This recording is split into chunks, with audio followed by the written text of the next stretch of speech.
요한계시록은 먼 미래에 일어날 사건에 대해서 말씀하는 것이 아니라 바로 오늘을 살아가는 하나님의 사람들에게 주시는 책이다 그랬습니다. 그러니까 우리는 요한계시록 하면 미래에 대한 예언의 책이다 그렇게 생각하지만 사실은 이것은 현재를 살아가는 현재의 책이고 현재를 지금 이 시간을 어떻게 바라보고 어떤 시각을 가지고 해석해 나아갈 것인가, 결국 오늘을 어떻게 살아가는 것인가 하는 것이 내일과 연결되는 것이고, 오늘 승리해야 내일도 승리할 수 있는 것입니다. 그래서 계시록은 무엇이 오게 될 것인가에 대한, 앞으로 무슨 일이 일어날 것인가에 대한 어떤 예언적 서술을 펼치고 있는 책이라기보다는 세계에 대한 영적인 시각을 가르쳐주는 책이며, 우리 사회에 만연해 있는 각종 우선권들 그리고 세상적 가치들에 대해서 도전하는 책이다. 그래서 이른바 이 사회적으로 통용되는 가치들이 있습니다. 세상 사람들이 다 인정하고 세상 사람들이 다 그리로 가는 어떤 그 포괄적 가치들이 있죠. 그런데 계시록은 그 세상적인 그 시류에 휩쓸려 가지 말고 그 시류를 거슬러 올라가라, 저항해라, 그렇게 말하고 있는 것입니다. 그러니까 계시록에서 등장하는 바벨론 제국, 이 바벨론 제국은 당시 로마 제국을 상징하는 것이고, 로마 제국과 같은 거대한 어떤 세력, 거대 정치, 거대 경제, 여러 가지 거대한 어떤 세력들, 오늘날도 마찬가지로 그러한 세력들이 존재하고, 그것은 다 악한 영들의 그 흑암의 세력에 속한 것이 대부분입니다. 이러한 거대 세력에 의해 억압당하는 하나님의 백성들에게 오늘 우리가 어떤 시각으로 오늘을 살며 내일을 대비할 것인가, 그래서 오늘 믿음으로 살아가지만 환난과 핍박 가운데 있는 성도들을 향해서 소망을 주는 책이고 용기를 북돋아주는 책이다. 그래서 그 소망과 용기를 가지고 다시 한번 하나님 나라의 도래를 능동적으로 준비하고 참여하라. 다가올 하나님의 심판의 그 역사를 지금 준비하라. 그렇게 말씀하는 것입니다.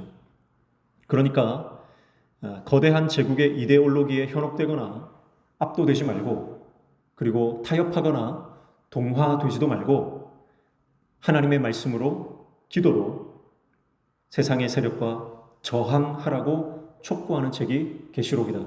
그렇게 볼 수 있습니다. 그러니까 요한계시록의 메시지를 한마디로 함축해서 표현한다면 이렇게 표현할 수 있어요. 저항하라. 저항하라. 이렇게 함축할 수 있다고 생각합니다. 그래서 믿음의 사람들은 세상과 저항합니다. 세상의 가치를 저항합니다. 많은 사람들이 가는 큰 길을 저항합니다.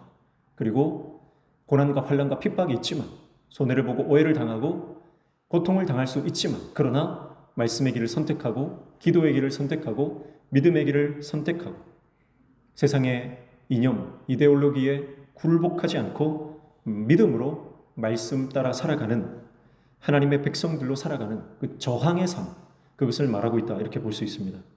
로마에 짓눌려 생존의 기로에 서 있는 초대교회들, 그러나 그 초대교회들을 향해서 요한이 쓴 이 요한계시록의 예언서는 그들이 다시 생기를 회복하고 다시 믿음을 발휘하고 열방을 향해 다시 이 영원한 복음을 전파하여 하나님 나라가 이 땅에 도래하도록 촉구하는 선교의 책이며, 오늘 살아가는 저와 여러분에게도 동일하게 성령께서 그러한 도전을 우리에게 하고 있다.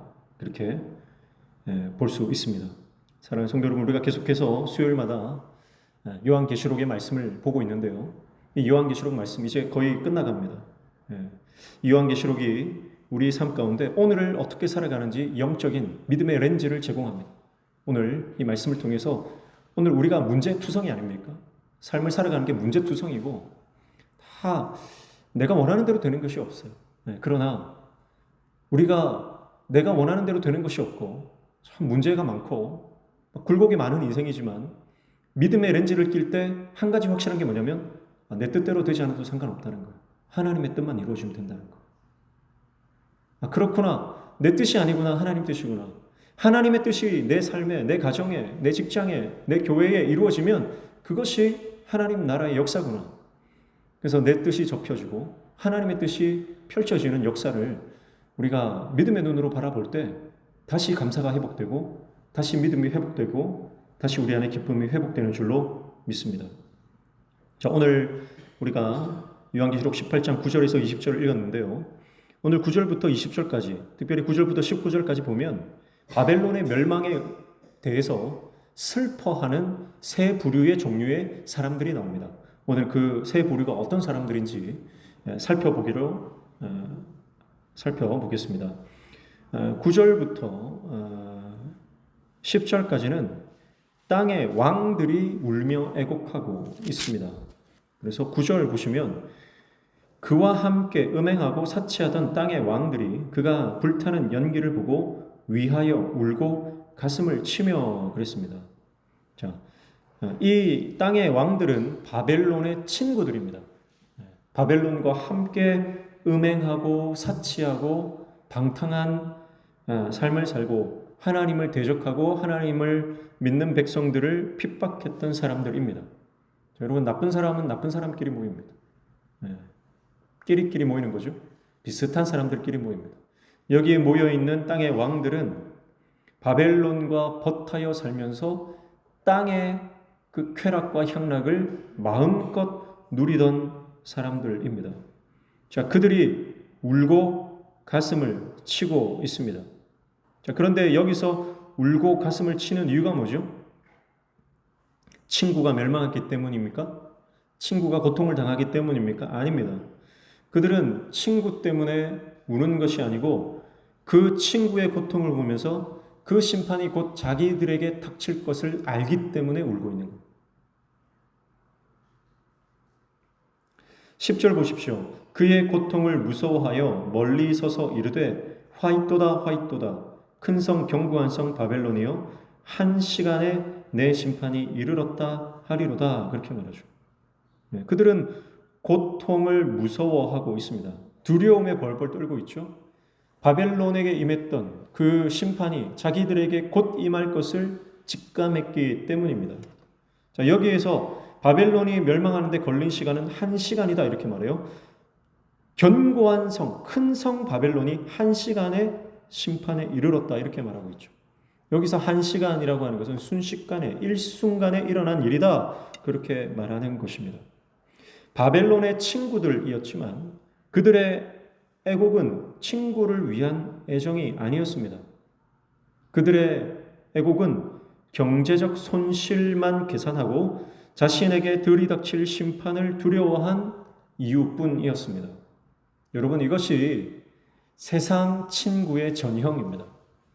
세상 친구들은요, 내가 능력이 있을 때, 내가 가진 것이 있을 때, 내가 젊고 힘이 있을 때는 내 옆에 붙어서 친구 관계를 유지합니다. 그러나 내가 잘 나갈 때 내 옆에 있던 친구들이 내가 잘 나가지 못하면 어느샌가 사라져버려요. 이것이 세상 친구들의 전형이에요. 이해관계로 묶여진 깨진 유리와도 같은 관계입니다. 살얼음판 같은 관계입니다. 조금만 조건이 맞지 않으면 그냥 떠나가 버릴 수밖에 없는 그런 존재입니다.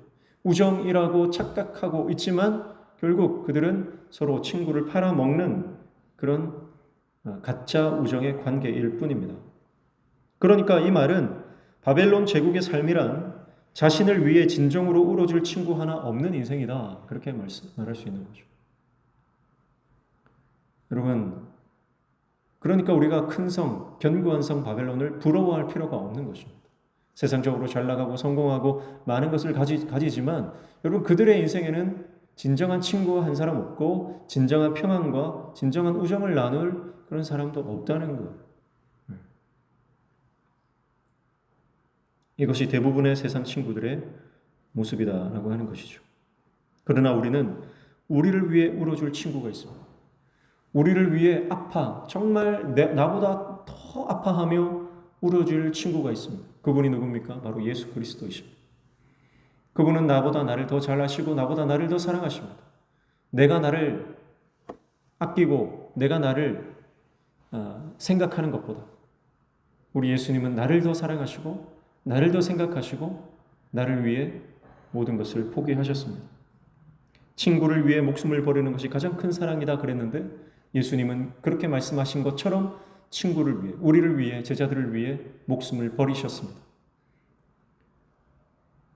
여러분, 그러니까 우리는 세상에서 우리를 알아줄 사람이 없다 하더라도, 세상에서는 친구가 없다 하더라도 우리 주님께서 우리의 친구가 되어주시고 우리의 영원한 벗이 되어주신다는 사실을 기억하고 주님으로부터, 하늘로부터 임하는 놀라운 위로와 평강을 경험하는 저와 여러분 되시기를 축복합니다. 세상 친구들이 많으면 행복할 것 같지만, 세상 사람들의 인기를 많이 얻으면 우리가 성공한 것 같지만 그것은 착각이고 여러분 그것은 신기루일 뿐이다라는 것을 기억하고 세상 친구, 여러 사람들을 쫓아 이리저리 헤매는 인생이 아니라 오직 주님 바라보고 주님 곁에 딱 붙어 있는 저와 여러분 되시기를 축복합니다. 그래서 주님과 우리가 동행할 때 외롭지 않습니다. 세상 사람들, 가진 사람들을 보십시오. 그들은 많은 돈을 써서 밤새도록 파티를 벌이고 일주일 내내 사람들을 모아서 파티를 벌이는데 사람들이 떠나고 나면 공허함과 허전함밖에 남지 않습니다. 그래서 견딜 수 없는 외로움과 적막감 가운데 다른 어떤 약물이라든지 그런 삶을 망치고 영혼을 망치는 그런 것들을 찾는 것입니다. 그러나 우리가 예수 그리스도 안에 거하면 세상이 줄 수 없는 평안과 기쁨과 소망으로 우리의 심령이 가득 차게 되는 줄로 믿습니다. 두 번째, 이 바벨론을 위해 애곡하는 집단이 있는데 11절부터 17절 상반절까지 보면 땅의 상인들이 등장을 합니다. 땅의 상인들이에요. 11절 보시면 땅의 상인들이 그를 위하여 울고 애통하는 것은 다시 그들의 상품을 사는 자가 없음이라 그렇게 말씀을 하고 있습니다. 땅의 상인들이 그들을 위하여 우는데 우는 이유가 뭐예요? 앞에 땅의 왕들과 같은 이유죠. 더 이상 그들의 상품을 거래할 수 없기 때문, 즉 자신들의 어떤 수익의 수단이 끊어졌기 때문이다라고 하는 것입니다. 자신들의 주요 고객, 가장 큰 고객 아닙니까? 그 고객이 망했기 때문에 통곡하고 있는 것입니다. 납품할 데가 없고 수익을 낼 수 있는 가장 큰 수단이 지금 문을 닫아버렸기 때문에 그들은 슬퍼하는 것입니다. 그래서 어떤 그 필사자들은 여기에서 그를 위하여 운다라고 할 때 이 글을 자신을 위하여 운다 이렇게 쓰기도 합니다. 그러니까 땅의 상인들이 우는 것은 오로지 자기들을 위함이다. 그렇게 말씀을 하는 것이죠. 자, 그들이 지금까지 거래했던 내용을 보십시오. 12절부터 보시면 그 상품은 금과 은과 보석과 진주와 세마포와 자주옥감과 비단과 붉은 옷감이요 각종 향목과 각종 상아 그릇이요 값진 나무와 구리와 철과 들이석으로 만든 각종 그릇이요. 여기 나오는 모든 제품들은 아주 최상품, 사치와 향락에 쓰여지는 아주 값비싼 그런 제품들입니다. 13절에도 계피와 향료와 향과 향유와 유향과 포도주와 감람류와 고운 밀가루와 미리와 소와 양과 말과 소래와 종들과 사람의 영혼들이라 그럽니다. 일반 평민들이나 가난한 사람들은 구경도 할 수 없는 아주 값비싼 그런 제품들과 그리고 최상품의 어떤 그 고운 가루 곡식들 이런 것들을 거래했던 것이죠. 근데 놀라운 것은 뭡니까? 그들이 거래했던 것 중에 뭐가 등장하죠? 13절 마지막에 보니까 종들과 사람의 영혼들이라 그렇게 말하면서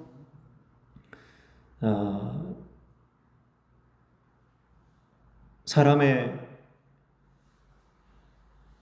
그 노예들, 인간을 노예로 만들고 사람의 영혼마저 상품으로 전락시킨 그들의 음란하고 타락한 문화를 우리가 엿볼 수가 있습니다. 그러니까 그들은 돈만 된다면 어떤 거래든 했다는 거죠. 오늘날 돈을 위해서 인권을 유린하고 사람들을 상품화하는 그런 문화들이 여전히 오늘날도 남아 있는 것이고 사실 우리가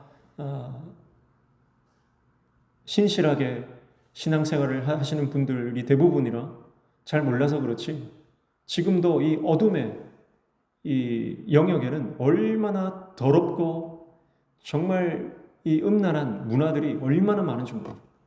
입에 담기도 힘든 그런 어둠의 타락한 문화들이 있죠.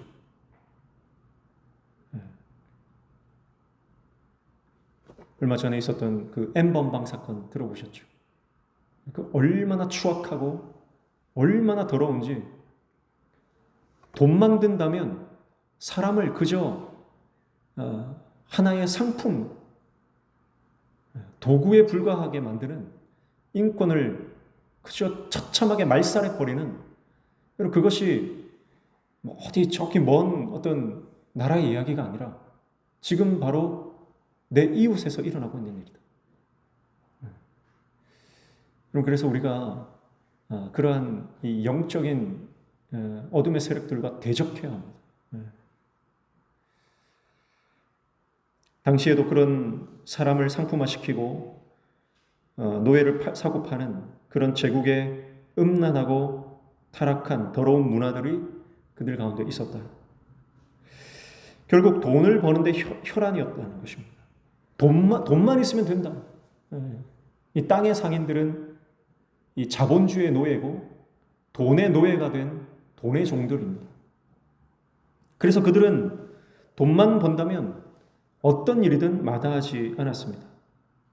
호화로운 고가 사치품은 물론 종들과 심지어 사람의 영혼까지 매매의 대상으로 삼고 인권을 유린하는 반인륜적 범죄도 서슴지 않았던 것이죠.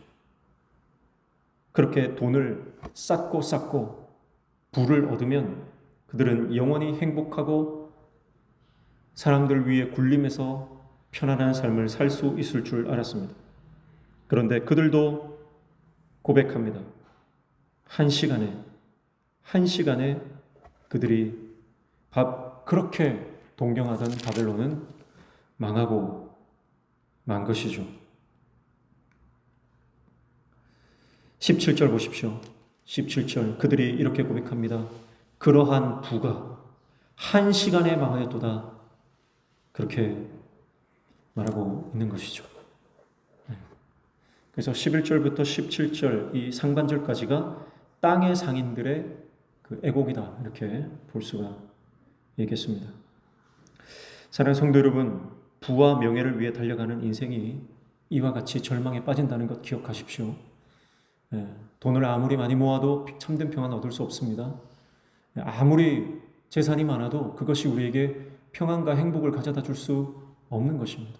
한 시간에, 일순간에 쌓아놓았던 모든 부가 막히고 그리고 한순간에 몰락해버릴 수 있는 것이 세상의 부입니다. 아무리 높게 쌓아 올려도요, 한순간에 무너져 내릴 수밖에 없는 것입니다. 여러분, 어떤 나라도, 어떤 제국도 영원한 제국은 없습니다. 미국이 영원할 것 같습니까? 미국도 영원하지 않습니다. 사실 미국의 지금 정치, 경제 들여다보면 멀쩡하지 않습니다. 하나님의 나라만 영원한 거예요. 하나님의 나라만이 영원한 나라이지, 여러분 어떤 나라도 영원한 나라는 없습니다. 부와 명예로 쌓은 우리의 인생도 마찬가지입니다. 부와 명예로 아무리 높이 올라가도요, 일순간에 무너져 내려 아무도 찾지 않는 인생이 되는 것이 우리 인생입니다.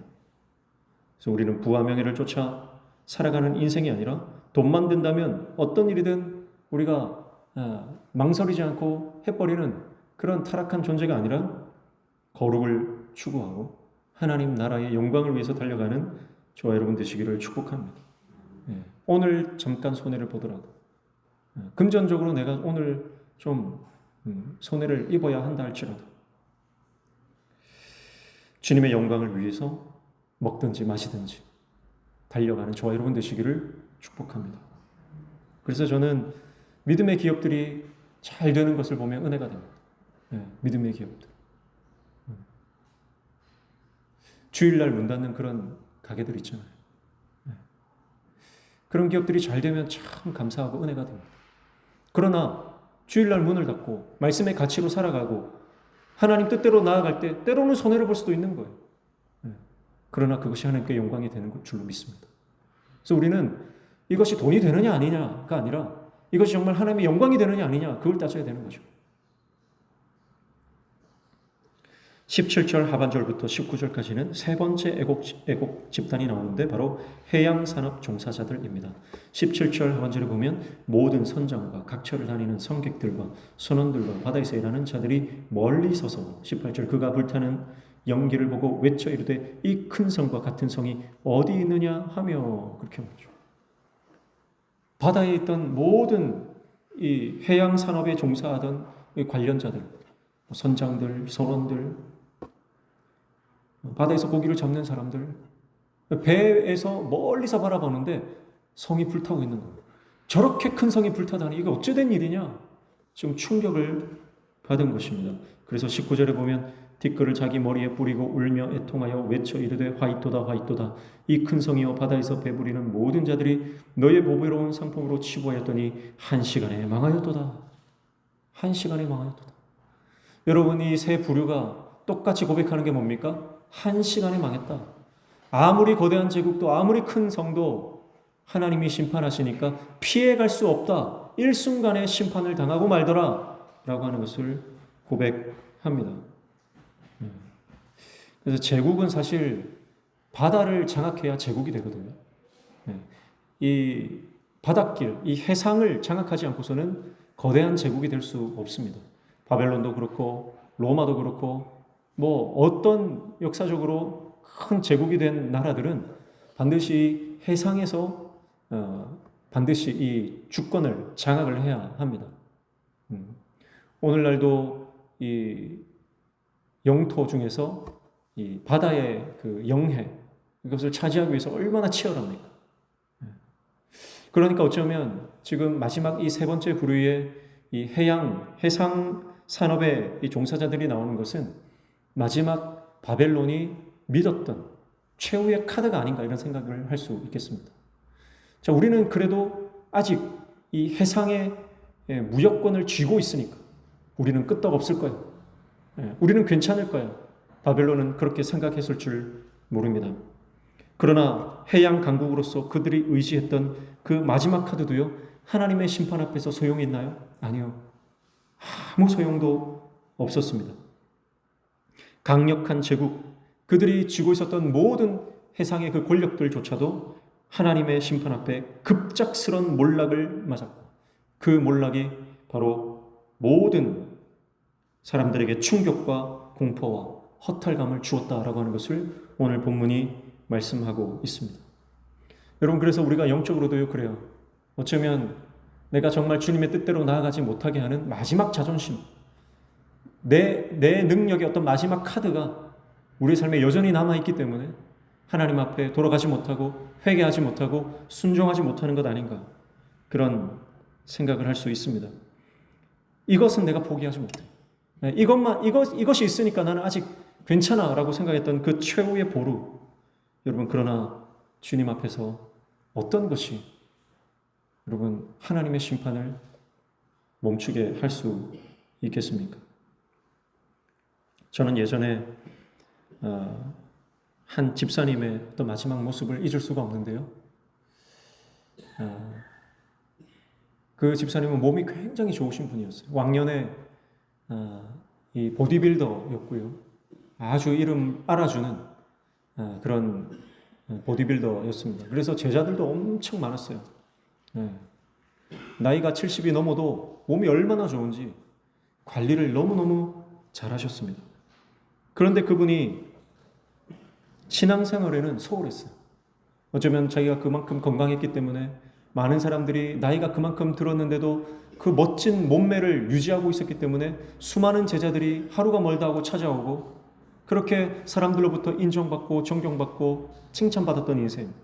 그래서 그는 사람들에게 보이는 것, 사람들을 만나는 것, 사람들에게 자기를 뽐내는 것, 어쩌면 거기에 자기 인생을 쏟았는지도 모릅니다. 그래서 교회에 나오는 것이 그렇게 열심을 내지 않았고 하나님 앞에 헌신된 모습을 볼 수가 없었습니다.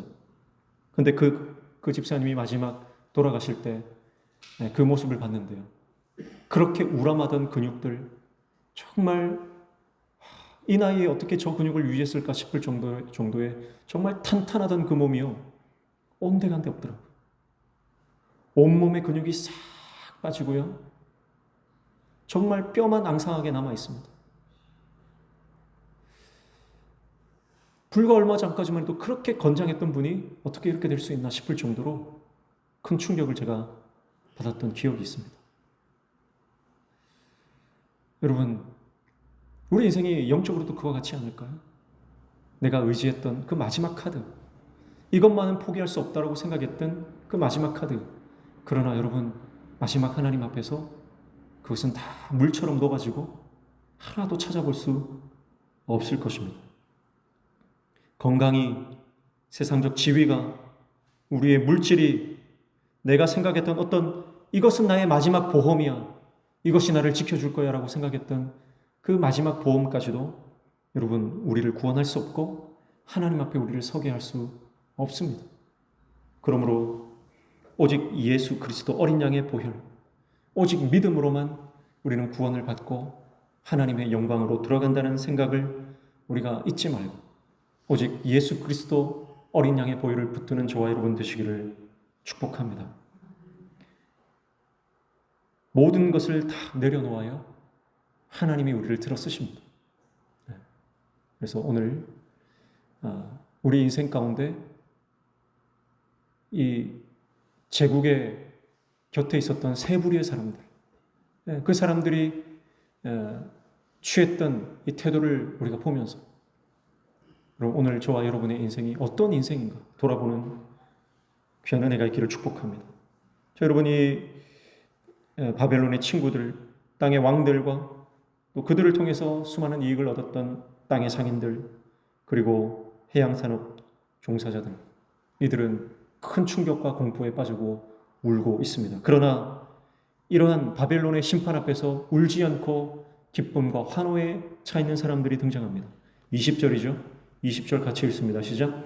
하늘과 성도들과 사도들과 선지자들아, 그로 말미암아 즐거워하라. 하나님이 너희를 위하여 그에게 심판을 행하셨음이라 하더라. 아멘. 하늘의 성도들, 사도들, 선지자들, 하늘에 속한 자들이 등장하고 있습니다. 여러분, 바벨론의 멸망이 바벨론에 속한 사람들, 이 땅에 속한 사람들에게는 큰 충격과 공포와 두려움이었지만 하늘에 속한 자들에게는 놀라운 기쁨이었다는 것입니다. 바벨론은 이 땅에 살아가던 모든 백성들, 그들을 핍박하고 고난을 주고 심지어는 죽였습니다. 그러나 바벨론의 횡포로 고난받던 성도들, 제국의 그 횡포에 고통당하고 고난당하고 죽음까지 당해야 했던 그들, 그러나 제국의 이데올로기에 타협하지 않고 동화되지 않고 끝까지 저항하며 맞섰던 그들은 이제 제국의 몰락이 그들의 놀라운 구원의 영광으로 이어지는 경험을 하게 되는 것입니다.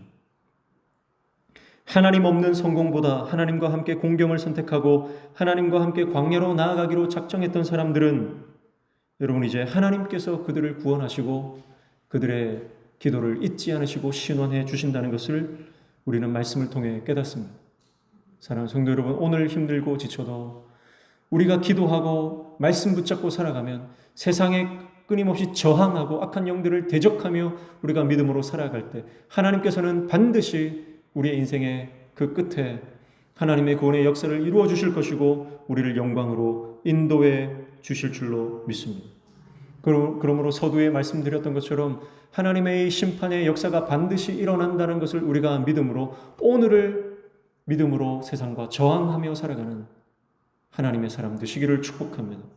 그래서 언젠가 많은 땅에 속한 사람들이 울며 애곡할 때 우리는 지금 힘들고 어렵지만 그때 우리는 하나님과 함께 영광스러운 그 영광에 참여하게 될 것입니다.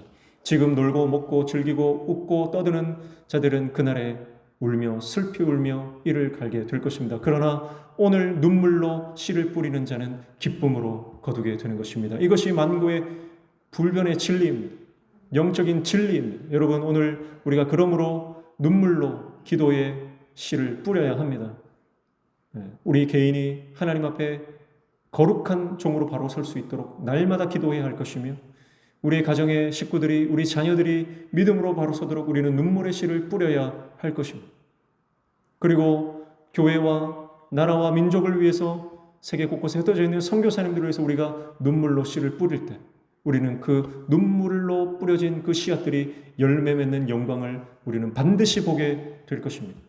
오늘 뿌린 기도의 그 눈물의 씨앗은 반드시 영광스러운 열매로 우리 가운데 보여지게 될 것입니다. 이 믿음을 가지고 오늘도 주님 앞에 우리 자기 자신을 잘 점검하고 하나님의 사람으로 아름답게 쓰임받고 살아가는 저와 여러분 되시기를 주님의 이름으로 축복합니다. 찬양하겠습니다.